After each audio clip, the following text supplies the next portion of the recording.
What up, y'all? It's Art by Art. I'm tapping in with flavors, you feel me? About to chop it up about what I got going on and what I've been on. So a lot of people, I'm with Art right now. You know what I mean? I wanted to do this interview. I felt like it was important because I feel like a lot of artists and people get interviews, but they don't really interview videographers, producers, and like that. The people that's really moving and shaking behind the scenes. You know what I'm saying? For sure. So I felt like it was important to do this. But 1000%. I want to start from the beginning. Where you grow up? I grew up in a little small town called Owasso, in between Flint and Lansing. Okay. But I was always in Flint and in Lansing and going to malls and, doing that type of shit. And then I was in Lansing for a while, fresh out of high school. That's where I got like my foot with the photography, videography shit. And then pretty much just moved down here, started f***ing people like 2019. Yeah. About a year or two out of high school, and been here ever since. So, how was it growing up out there though? Like, how was your childhood growing up out there? I mean, I was thugging for real, like just doing hella bad shit. I was riding BMX, skateboarding, you know what I'm saying? I started smoking young as hell, like getting into trouble and shit, you know what I'm saying? Yeah. But I had a pretty just chill upbringing. My parents are some great parents, so that really taught me a lot. I was homeschooled until I was 14. Oh, word. So my dad's like a real multi-talented, jack of all trades type person, you know what I'm saying? So I learned a lot from him when it comes to like creative engineering, making stuff, Yeah. So the homeschooling really set me up to do a lot of other stuff, So, like, how did you make your move out here? Like, what was that transition part where you came from over there to moving out here? Like, so I had been with the homie Kenny V Heavy from Lansing, and I was messing with him, just shooting his videos, doing his photography, recaps, stuff like that, vlogs. He really was the one that pushed me to start shooting music videos even, because I was just a photographer, for real. Like, I was doing concert photography, a little bit of documentary style stuff, vlogs. But he pushed me, got me around like Lyrical Lemonade, took me out there to with Cole and them a bunch of times. So that really like told me like, you can do that, you know what I'm saying? Because I was going to school, out of high school, I was going to community college for photography at LCC. Oh, word. And then I got like a real technical understanding of how it worked, and I was like, I don't need this anymore. Like, it's a waste of time and money, and I was already making more shooting videos and pictures for people on a part-time side while I was going to school and had a part-time job. I was making more than my part-time job. Nah, fact. So it's a no-brainer. Like, let me just go full time with the videos. Pretty much just started doing that. I think I met I met Baby Tron through somebody. JR Digital. Okay. JR Digital had shot a video for Baby Tron. I edited it, and I tapped in with them, and that's how I really like got my foot down here. You know what I'm saying? Yeah. I was definitely tapped in with a lot of people down here before that though. Like a lot of people from 7 Mile. You know what I'm saying? West 7 Mile. A lot of people from like Shred Gang, Bandgang. I'd already shot for. You feel me? But then Tron really got me down here. Like moved down here. You feel me? Yeah. And so like, how was the music scene out in Lansing though at the time? Like, how was that? It was like mediocre. Yeah. You know what I'm saying? It was real. Yeah. Everybody knows everybody. It was super small. It was super like, I would say it was the jealousy and the fake type of stuff was damn near more of a problem there. You know what I'm saying? Just because it was smaller and like. Yeah, for sure. But it was a cool little vibe though. I threw a couple shows out there with some artists when I was out there, and it was definitely like a good little experience. You know what I'm saying? It's a small scale Detroit, really. Like, right. It's really close to that. You know what I'm saying? Like they got a lot of shit going on out there for sure. Did you link with any other videographers, photographers out there in Lansing? Hell yeah. Yup. JR Digital for sure was one of the main ones. Obviously, that's my boy. Swaggy Nick. Let me think. And there's a lot of good photographers and videographers from Lansing for sure. I can't think of their names right now, but Swaggy Nick and JR Digital for sure from Lansing. What made you pick up a camera in the first place, even doing photography? Like, what made you want to get into it? I mean, man, I was young probably when I got into that. I had a YouTube channel when I was like 13, Oh, 12, word. 13.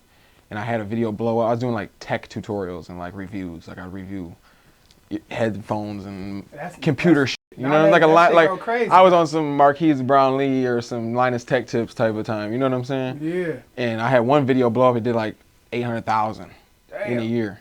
Like Oh, a shit. random tutorial on how to do something on Skype or something. I think I privated the video now, but that shit was so. It was 2013, I think, and that shit got my channel monetized. I made like 4 bands off it. Because at the time, YouTube ad revenue was pretty heavy. Yeah. And so I was like, damn, I could make a living off this. You feel me? At a young age, I was like, damn, tech is where it's at. You know what I'm saying? So Yeah. the YouTube was always in the back of my head. Then back like, I think 2021, 2020, I had been posting on my channel. You know, I had a run with Baby's World and a lot of other people before 2021, but I had put a couple videos with like Bandgang Biggs, TJ, Block Boys, you know what I'm saying?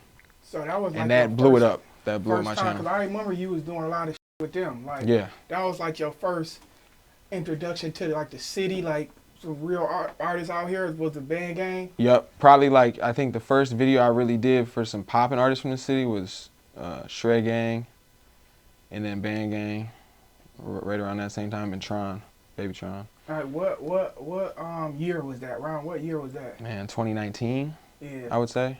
Yeah. Yep, 2019.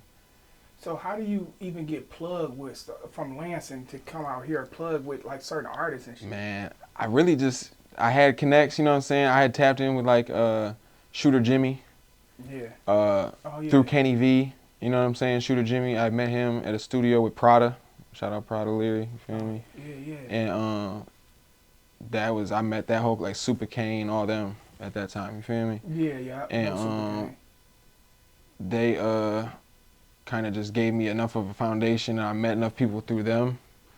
Like I met AMCC, RIP, cuz, you feel me? That met him through them. And then yeah, there was a lot of people I met through Jimmy and them, you feel me? And that gave me a foundation to just hit people up. Like I think I had hit Shred Gang Moan up to shoot a video. That was probably the first video I shot for them. And then I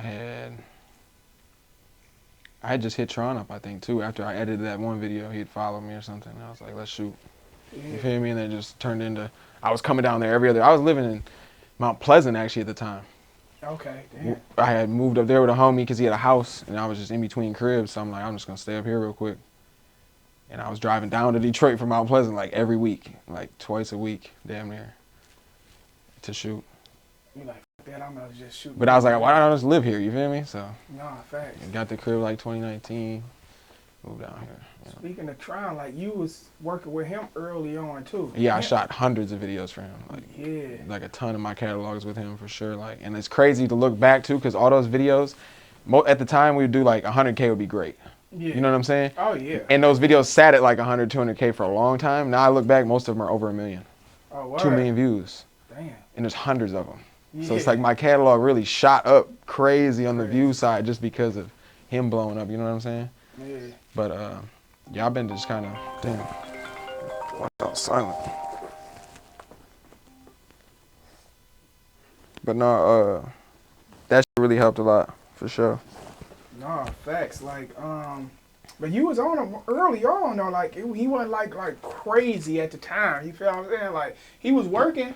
You know what I'm saying? He was building his name, but like I feel like both of y'all was. No, we came up together, yeah. and we had became real good friends. You know what I'm saying? We went on like little mini tours where we'd go do features and little bookings and stuff together, like all across the country. Yeah. But yeah, I had done Punch God 2. That was the first video I did for him. That was like one of his first big hit singles, just with him. You know what I'm saying? They had the Game Breaker that went viral. You know what I'm saying? And then that other one that won in the contest with the Hip Hop Lab. Remember? Yeah. That was right around that time I met him. Right when they won that Hip Hop Lab contest. So Yeah. yeah. So and Skilla, like you was shooting a lot of Skilla. Oh yeah. I just did some shit with Skilla and RTBMB in Miami last weekend. About to come out. It's fire. Oh word. Stupid fire. Yeah. Yeah. A couple joints with them. A couple crazy videos. Like, for like Skilla and like Baby Tron, like when you was working with them at the time, did you see them being this? Yeah, those two especially had like that star power in them. Just like when I met them, especially Skilla. Tron, he just a smart motherfucker, so he gonna figure out how to build an audience and build a network. You know what I'm saying? No, he did a wonderful job. A great job for sure. And then yeah, there's a lot of. I mean, I ain't gonna lie, I got a couple artists right now that I think got that same potential for sure. Yeah. Okay. Sure. Who are some of the artists? Like who are some artists right now you feel like got potential that can they just need a good run, a good spotlight. You know what I mean? I think I got this one artist in New Orleans, Coca. Coca, he's fire. Like one of the most talented with the freestyle wordplay and harmonizing and stuff. Like he do it all like on some Rollo type of time. Like he crazy. I'll have to play you some later, but for sure. He's fire. He gonna blow. And then Pape OTD. Oh yeah. My boy Sean, he gonna go. Yeah. For sure. He's sweet as hell. Oh yeah. My boy is with me right now. Yeah. You know that. Yeah, he fire. And then my brother Flair Delgado. I'm about to blow him up this year too. That's what it's all on too. Flair fires. Yeah. We got some new shit too. We changing up his sound and doing some fresh shit. It's gonna be fire. Oh, how long is your process when you shoot a video? Like how long is that process? I mean, everyone's completely different with me because I do everything from like the most half-ass run and gun videos to the full-fledged treatment productions with 10 people on the crew. So it really depends. I mean, the shortest I've ever shot a video, like 10 minutes. The fastest I've ever, or the longest it's ever taken me to shoot a video, like a month. You know what I'm saying? Yeah, like we doing shit every other day for a month. Yeah, just for one video. Together. Yeah, you know what I'm saying? But it's like, it really depends on the video and the artist and our relationship and everything, I'm a real like personal videographer, so I don't want to do no overdone shit when we don't need to do it. Right. Because most of the time the fans just want to see natural interaction, natural, like you in your natural habitat environment, you know what I'm saying? Because most of these people be living lives that most people can't imagine, and they don't even be recording it or showing it. And it's like, this is what they want to see. That's what definitely. Like, what are some of the funnest videos you shot? Like, man, too many to name. I've shot so many fun videos. I'd have to look through my catalog and just see, like, there's so many though. I'm trying to think of one that stands out. The ones we just shot in Miami were pretty fun. Yeah. Damn. Whack Jumper was really fun. Oh yeah. That's like a really classic, memorable day. Like everybody was just in a good mood and just everything worked out. You know what I'm saying? Yeah, for sure. Damn, what's another one? It'd always be like the video shoot will be real nonchalant and the video will end up being real big.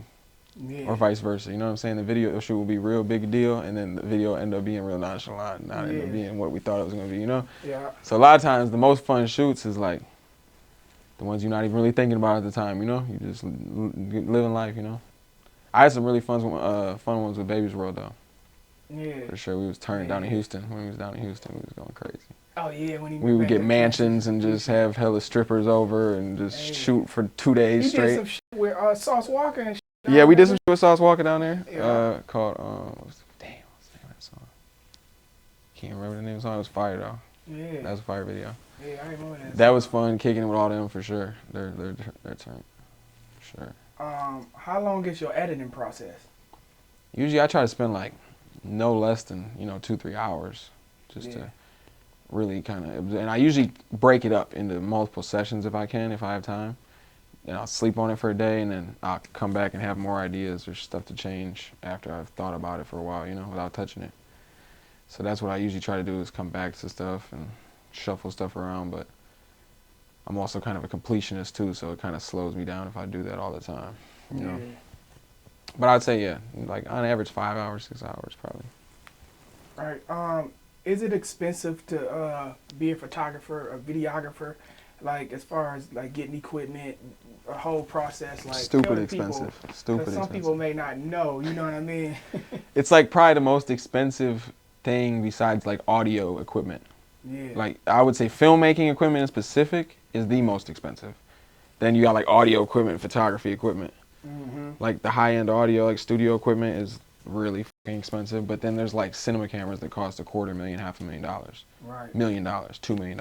You know what I'm saying? Lenses that cost $100K. You know what I'm saying? Yeah, for That sure. people use all the time. Like, so that's kind of like the industry standard for some of that shit. So you might, like, I know a couple of DPs that own like Arri Alexas, and they're in $1 million on their setups. You know, just like a music video DP, high-end music video DP. So it's definitely not cheap at all. And everything, really, if you're a DIY person, you'll get a lot further because most of the stuff is just overhyped, glorified DIY stuff that you can just make. You know what I'm saying? Like a lot of the video equipment and film equipment, especially like the lighting stands and different. How long did it take for you to get like great at like lighting and all that, learning the cameras and all that? Now that's the thing, is the lighting. You know what I'm saying? Knowing your camera and then lighting is probably the most important thing. You know what I'm saying? That's the main thing. Just like watching some real knowledgeable directors and also like lighting grip people work on set is probably the best way to learn, if you can pick up what they're doing and ask questions. But if not, I learned a good amount of lighting in photography college. Like in the 6 months I was there, I learned all I needed to know to do music videos. You know what I'm saying? Absolutely. For the most part. Absolutely. For sure. I'll be hearing a lot with directors and videographers saying like certain artists complain about their price. Have you ever had like a lot of artists try to talk you down on your pricing? Yeah. It's, I would say every other time somebody's gonna try to talk you down. You know what I'm saying? Yeah. Everybody wants a deal. You feel me? Yeah. I ain't mad at them. Yeah. But I'm also gonna tell you no. You feel me? Yeah, no, for sure. Like, it is what it is, and like I be overbooking myself sometimes by accident, so I be extra on that. Like I'll pass it up. You know what I'm saying? Because there's people that'll pay it. Yeah. If you know your value, you know what I'm saying. You're realistic with that too. Like there's a difference between knowing your value and just charging a number because you think you're worth that, and knowing you're worth something. You know what I'm saying? Because other, like the masses have told you that you're worth that, or you know, another very reassuring factor. Yeah. There's no reason to be charging ridiculous amounts when you're just starting, because I see a lot of that too. Oh yeah. And I also see a lot of undercutting too. That's a big thing. It's like just, oh, that guy's charging 200. Well, I'll do that for 150. Then the next guy's like, I'll do that for 100. Yeah. The next guy's like, and now we're doing $50 videos. Right. What the f is going on? Yeah. You know, like that'd be blowing my mind. And these people got $4,000 camera setups, Damn. shooting $50 videos. That's crazy work. Like some good math, I'll tell anybody, any new shooter for videos especially, 1/4 of your setup value is what you should be charging minimum, or 1/10, my bad, of your setup value minimum. So if you have a $5,000 setup, $500 minimum Yeah. is what you should be charging for a video, a music video or a vlog or a recap or something of the same caliber. 1/10. You know what I'm saying? Yeah. Like that video Skilla had shot, that Leave It in the Streets. How did that come about? That was like a video, you know, it looked like he just got to the hospital. Yep, like, that was right after that little altercation happened and shit. And he called me, said let's shoot on the block, pulled up. We shot in like an hour. And I edited it like the same night and we put it out the next day, I think. Or the same night. I might have edited it the same night and put it out the same night. One of the two, either next day or the same night. But that was when I knew was gonna go for sure, you know. And I think it's at like dinner at 10 million now, isn't it? Yeah. That was one of the videos that just took him to the next step. Hell yeah. I see you was involved in the Mike Madness. How did that come about? Yeah, so that's one of my other ventures. Yeah, that's me and Kiefer from Stash House's company. Yeah. Our platform that we just started last year because we're bored for real. Just kind of slow time, so we like, let's start a freestyle platform because we was tired of seeing all the one mics hanging in the same alleys and train tracks and block or anything, and everybody copying AZ. Yeah. Shout out AZ, he's the original. Y'all gotta all give y'all credit to him. You feel me? Yeah. But that's what everybody was copying. I was tired of it because nobody innovating, doing something original. Something real different. Yeah, doing something original. So I'm like, how can we make this crazy, repeatable, like efficient?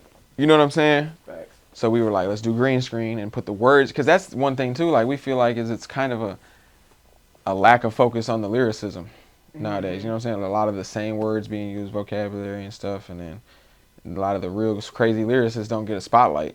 You know what I'm saying? Yeah. So we were like, let's do the words in the back, showcase the lyricists. You know what I'm saying? And then we set it up. We had a studio downtown. We was filming for like about 6 months doing that. We took a break for a second. We're about to come back, probably first of the year. Yeah. Some new crazy. Excuse me. Some new crazy shit that's gonna be wild. Like, talk about you and Kiefer relationship, how y'all developed that relationship. So I don't even know how. I just met Kiefer probably from being around, you know, Sada and everybody.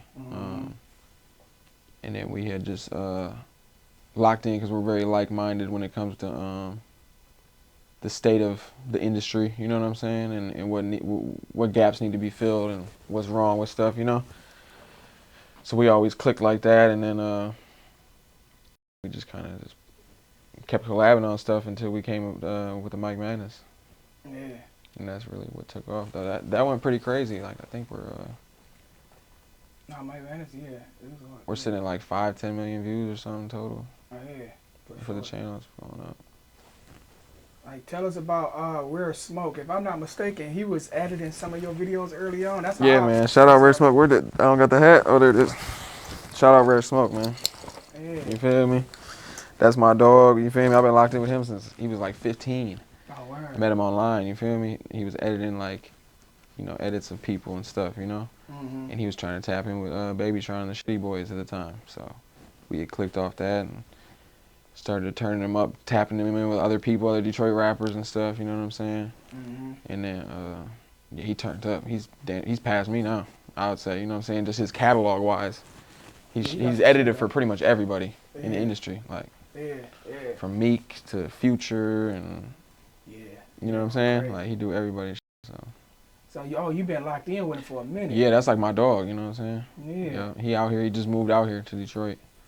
He been shooting, going crazy. So I'm turning him up for real. I really been stepping back from the videos now and kind of just playing like a creative director role. You know what I'm saying? Absolutely. Teaching him how to shoot heavy because he's only like probably 20 videos in. Oh yeah. But he's edited, you know, 1,000. So it's like right. His videos right now are probably like 10 times sweeter than anybody else's videos starting out just because he's been editing so long. Yeah, you know what I'm saying? So long, he come with the edit. And so he's got some coming up. We're about to turn him up, turn his channel up. That's your next step, like just playing the background. Yeah. Production side, you know, I'm dealing with a couple different editors and videographers, you know, putting together a production team for real, you know. Yeah. Because with the brand, it's kind of, I'm needing that too for that, you know what I'm saying? Absolutely. So you just want like a good team of people that you can bring up, come up. Yep. And put them on type. Now Yep. you don't only do photography or videography. You offer to the clothes. Yeah. I've been doing clothes for like 8-10 years, longer than photography for real. Yeah. I had a brand back in high school that was, you know, successful in my small area. You know what I'm saying? Yeah. And so that gave me the motivation. Like, okay, I can do clothes now. You know what I'm saying? So I stopped because the homie had a brand that was doing better, and I wanted to just help him. I was helping his brand Hills. Shout out Brandon. You feel me? And then worked with him for a while. We had split ways when I went to Detroit, basically. You feel me? He had went to L.A. And then I had worked with Gang Affiliation for a long time. Yeah. Doing their marketing and different shit. And we had a studio in Midtown, clothing store studio. So then working with them for a while, and then I was like, man, I gotta just get back on my own. For sure. Cause I've been doing this shit forever, for real, you know. And my dad, he does interiors and shit, car interiors too, airplane interiors, like super fine quality leather and stuff. So I've been sewing on Jukies and stuff like that since I was like 10, you know. So I was like, I gotta get back into the real, and it's a real lack of high quality handmade stuff right now. You know what I'm saying? And like real stuff that's meaningful. There's a lot of fast fashion, a lot of just, you know,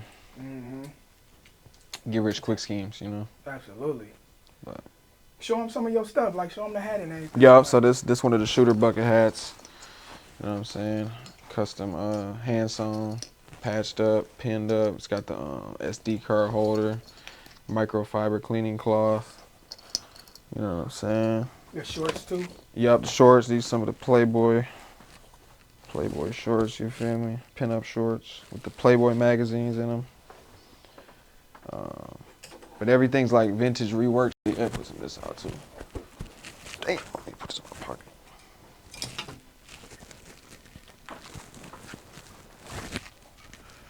But yeah, I do all the patchwork in-house, you know what I'm saying? Everything one-on-one, even the patches, you know what I'm saying? Facts. All right. But no, that's what I'm on, working with brands, developing their stuff like sample-wise and like other brands that do one-on-one stuff that are like-minded. Like I'm working with Krish, if you heard of Krish, one-on-one stuff, Krish Clothing. He does like the reworked band tees and vintage tees with the stones on them. Okay. And then I've been doing some shit with just come NYC, heavy, you know what I'm saying? Anything that like people can outsource to, you know what I'm saying, to get samples made. There's a lack of that right now too, you know what I'm saying? A lot of people getting horsed by manufacturers overseas because they don't know their stuff, you know? Oh yeah. Or don't know how to translate what they want to the manufacturer, you know? Thinking they're gonna get something that they're not, you know? Yeah. Hell yeah. So, yeah, tell me your future plans about that, man. Like, you trying to get a store, boutique? For sure. Tell them about the space you got. So I got a private showroom in Midtown right now, studio in Midtown where I make everything. And then I got really like plans to open a full storefront, you know what I'm saying? Right now I'm thinking I'm just gonna keep it private appointments, a little bit released online, and then I'm gonna do a couple retailers like across the country. Yeah. Like some stores, maybe like Webster, Patron of the New type of stores, you know what I'm saying? That's what I'll eventually try to get into on the retail side. But other than that, it's pretty much just gonna be private appointment only. And then I'm gonna diversify the brand. I got the accessories line coming, XX accessories, you know what I'm saying? And I got the more essential, like basic line that's more affordable called XXX. So I'm gonna really, you know, diversify it into that. So. Oh, thanks. But that's the plan with that. Really just roll everything into the X-rated umbrella, you know what I'm saying, from the production side, everything, you know. Oh, thanks. So let the people know anything else you might be working on, anything else that you got going, and people that. I have one more question too, though. For somebody that's trying to be a videographer or photographer, what is some pitfalls and some things they should expect, like, you know, and let them know, like, it's not so easy to get into, like, what's some advice you'd give them? Yeah, I mean, like, just find a lane, you know what I'm saying? Like, don't try to just do anything the next guy is doing, you know what I'm saying? Find a gap that needs to be filled. You know what I'm saying? Whether that's the artist that needs a cameraman or maybe they need a producer, you know what I'm saying? Like, don't try to just be like the next guy. And then also, like, when it comes to, like, doing this shit, make sure it's something you love, you know what I'm saying? Like, if you love this shit and you're passionate about it, you're going to be successful. Just try to be the best at whatever you're trying to do, you know what I'm saying? Whatever craft lane you're trying to go down, just be the best at it, and you're going to be successful. But it's like, don't try to do that. Just to do it, you know what I'm saying? Or get some cheese, because it'll break you. Like, you're going to go through so many lessons. Like, they call them L's, but they're really lessons. You're going to get a lot of them as a videographer, producer, like, especially in the rap industry. It's cutthroat. It's a lot of sharking that goes on, you know. But if you're willing to deal with that, and there's a lot of benefits to it, too. It's really an enjoyable, rewarding craft if you're around the right people. Yeah, facts. 1000%. That's what it is surround yourself with people you trust and are real, you know? Yeah. That's it, for real. Yeah, so just let the people know what you got going, what you know. So I got, coming up on the 21st of this month, I got Brickfest.